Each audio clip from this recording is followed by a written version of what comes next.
All right, welcome back to another episode of Cappuccino Chat. This time we're talking about our aging parents and the technology they use.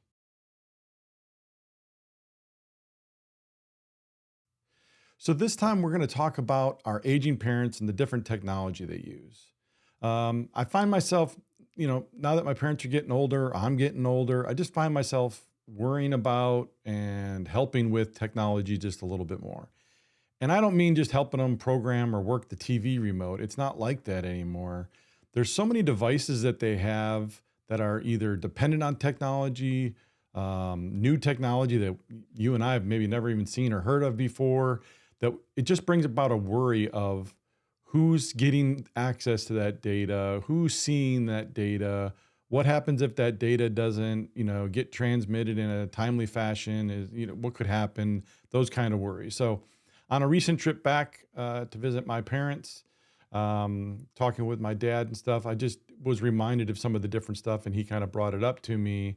And they have, let's say, their blood glucose monitors. They have maybe oxygen monitors. They have, my dad's got this pillow thing from some sensor that was, put inside him monitoring heart stuff that he's got to lay on this one pillow. And it's the craziest thing you've ever seen. Like, he can be laying on this pillow and not move, and it'll go from good signal to bad signal without movement. It's the weirdest things, but just all those different things and the frustrations that come about for it for our parents is just more and more dependent upon technology. Some of it's because of remote medicine, some of it's because of the ongoing monitoring that's needed to make sure that they don't go from 0 to 100 in a split second, and people can be alerted to take action on our benefit.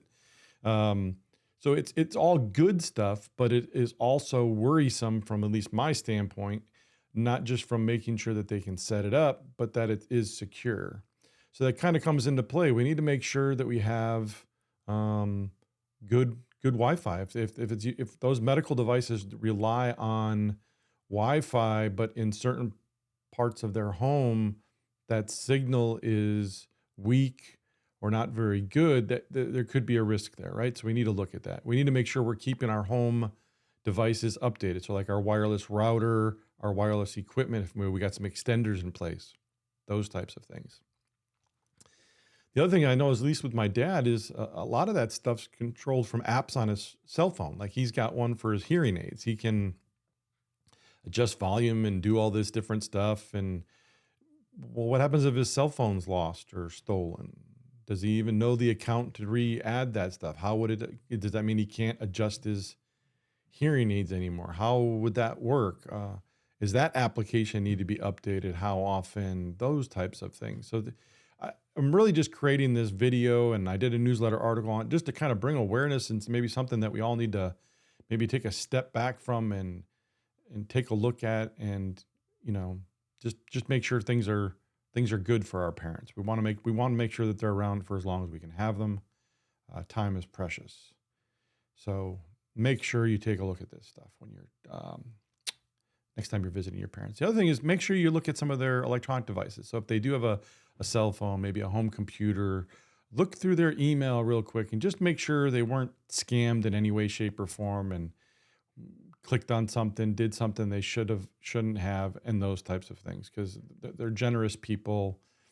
Hopefully they weren't ever scammed out of any money, but we want to make sure that doesn't happen. So periodically when you visit, don't pry into some of their stuff, but take a look through stuff, scan stuff, make sure, ask questions, those kinds of things. Take a look at that stuff. Make sure that, again, we're keeping everybody safe. Now, normally when I do these things, I also tell you, hey, if you have any questions about any of this, please reach out to me. When it comes to the home network stuff, what kind of home routers, how do I make sure I keep it up to date? Those kind of, absolutely feel free to reach out to me.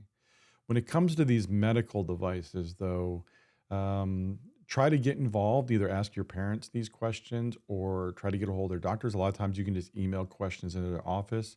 Maybe you need to go on the next doctor's visit with your parents. Ask some questions about these apps and these sensors and the different things that they have, and how safe is it? Who's monitoring it?